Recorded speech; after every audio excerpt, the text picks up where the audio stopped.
Sensya na ito, malinis to. Ganyan lang talaga yung kulay niya. Favorite ko kasi to eh, sangkalan. Meron tayong parsley, kamatis, at mint. Sibuyas pa pala. Mamaya na yung sibuyas. Tapos, hinugasan ko na to. Malinis na tong parsley na to. So, diretsuhin ko na siya pagtagtad. Yan lang siya. Tarin. Tap ko lang to siya.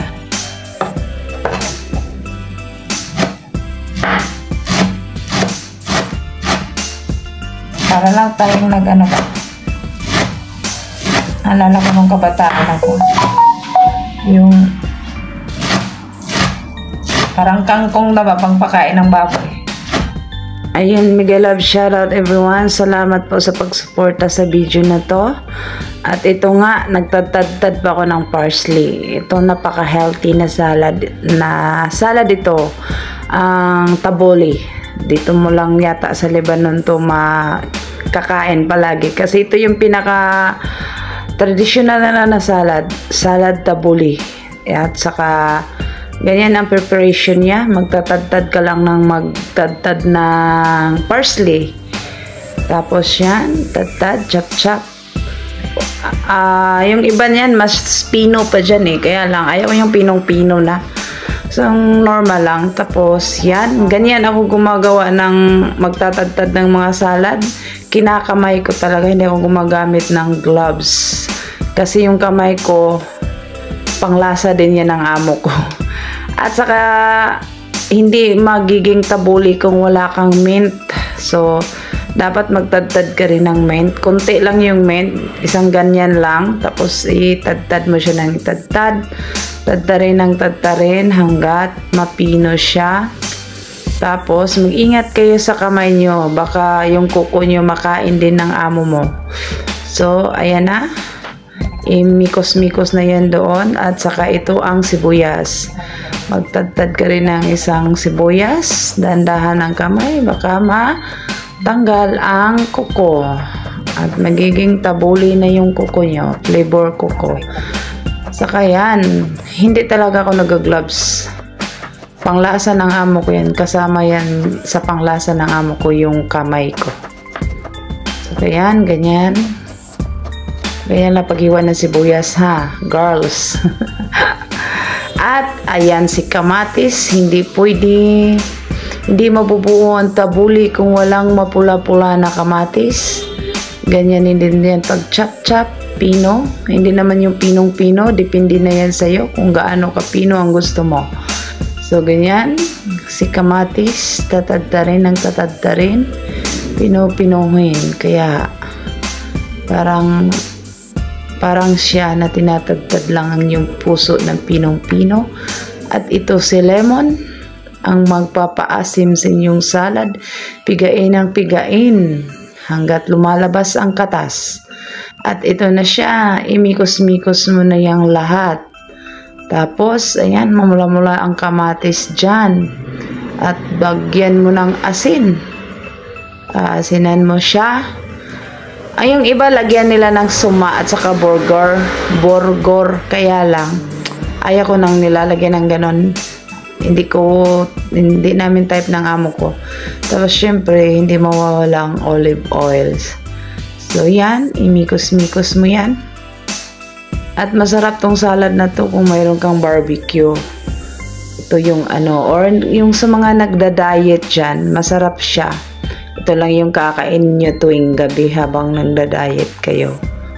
So, ayan na. Mikos-mikos na yan. Mikos-mikos mo na mikos-mikos. At set aside na natin yan pagkatapos kong mag-mikos dahil mayroon pa akong lulutuin. Saka sunod nito, inuna ko kasi siya para mababad siya ba. Masarap kasi yung pag mababad siya sa lemon. Malaka naman, ito lang gagawin ko. Para din ako nagpa-fried chicken, kaya lang iba lang yung lalagay ko. Simple lang din. Ay kasi nangamo ko ng maraming mga nilalagay. Ayaw niya ng ganun. Simple lang din. Tapos, asin. Harina. Tapos, asin. Yan. Walang asin. saka paminta ko. Saan na yung paminta ko? Nilagay sa lagayan. Yan ang paminta ko. Mumurahin na paminta. Ayan. Allspice na itong paminta na ito. Nandito na lahat.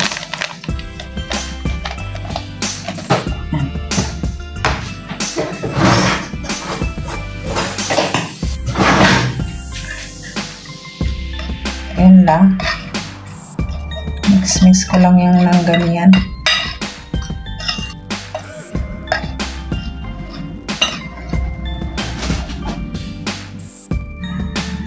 Yan yung palaka, guys. Sexy ng palaka, no? Ang kinis-kinis niya. Saka alam nyo, guys, 12 pieces ito, $20. Ganyan, ano. Tapos, ayan na pala yung naprito. Hindi ko na film yung pagprito ko eh. Akala ko na on ko yung camera ko. Pero wala din pala. So, ayan na yung forma niya. Harina at saka ano, tapos piniprito ko siya. Pagkatapos na prituhin, nagisa ako dyan ng coriander leaves at saka bawang at nilagyan ko ng lemon. Kaya, ganyan ang itsura. Hindi ko rin na-film yun kasi nakalimutan ko din i-click ang aking camera. So, pagkatapos nun, ipinatong ko siya dyan. Yan yung pinaka-sauce niya. Coriander and garlic. Tapos, yan. Ibibake ko na yan sa, ano, sa oven ng mga 20 minutes para na siya ma-bake siya dyan. I-oven mo pa yan. At yan yung ano, favorite nila dito, palaka. Bumibili talaga sila niyan sa ano. Mabibili mo to pag pupunta ng restaurant ng Sultan Diwan. Nandyan yan yung palaka na yan. Parang kasama na nila yan sa fish.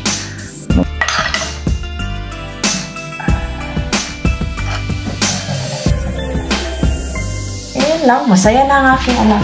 Dalawa lang sila kakain. Hindi naman ko kumakain ito. Sila lang kakain ito. Dalawa lang sila. Oopsie. Yan. Chuk.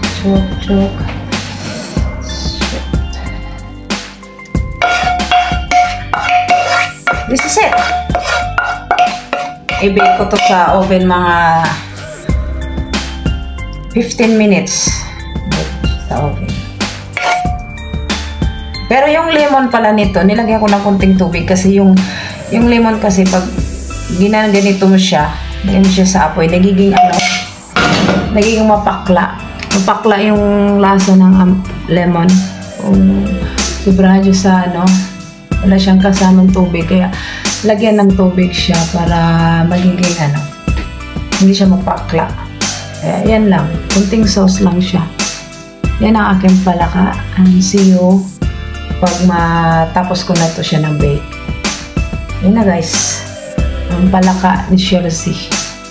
Yan na, guys. Yung finished product niya pagkatapos ng 15 to 20 minutes na pagbe-bake ko. Yan na yung itsura niya. Parang lumalapot na siya pagkatapos ng bake. And that's it. Bon appetit! At salamat po sa mga nagsuporta at nanood sa video na to. And mega love shoutout everyone. This is me, Michelle, ng Team One Love.